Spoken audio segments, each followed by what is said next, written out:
Joining me now is Paul Defa. He is the current sexton of that cemetery in Springville, who worked in the same department with Chad Daybell for years and buried Chad's wife, Tammy Daybell, and exhumed her. And Patrick Monney is a lifelong acquaintance of Chad Daybell and director of administration in Springville. He oversees the community employees, including the sextons. Welcome to you both. Paul, if I can just begin with you, you know the business of grave digging, you know how it works.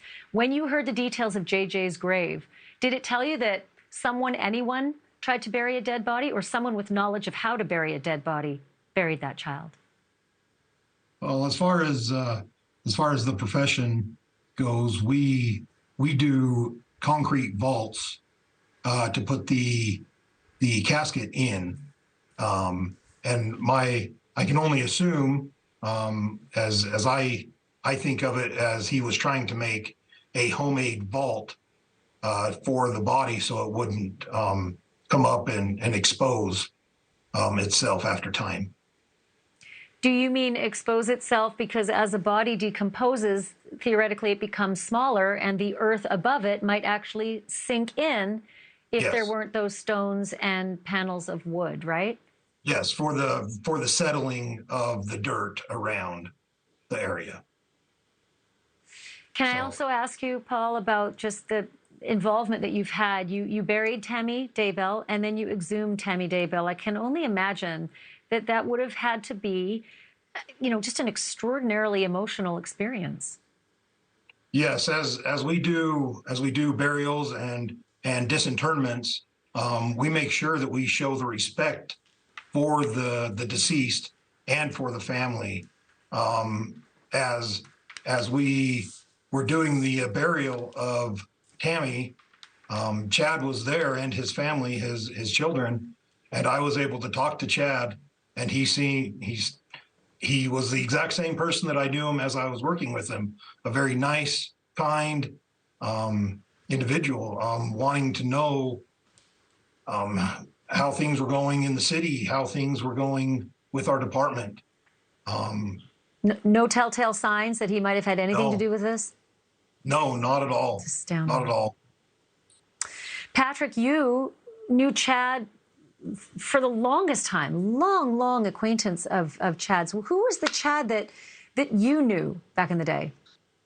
Ashley, that's a great question. I go back several years of knowing Chad and his family. Chad, that we all grew up with. I'm a couple of years older than him, but he was a very kind, compassionate, a little bit reserved, but willing to do whatever needed to be done to help anybody. And so you can imagine that when the story started to break about all these things happening, it wasn't people just like me, but I've talked and know many of the schoolmates of his. Some of them are my neighbors, and it's put this community in shock, just absolute shock that this would happen any of this would have happened from Chad Daybell that we grew up with and knew. But there was one moment, as I understand, when you saw him at a football game, and you had heard that these things were percolating. There were these problems with children missing, etc. Was he the same old Chad, or was there something that had changed? Well, there was definitely something that had changed. I know that we saw him at a football game. My youngest son was playing, and I think he had one of his nieces was there as a cheerleader, and it's not uncommon to run into the people that we know in our community. And Chad had walked by, and I said, "Hey, Chad, how are you?" And he looked at me, he acknowledged me, and he just kept on walking, which is so unusual because the Chad that we knew before this happened would have stopped, visited, asked, "Hey, how's the family? How are you doing? How's your wife?" And none of that. It was very, he was distant. He was very distant.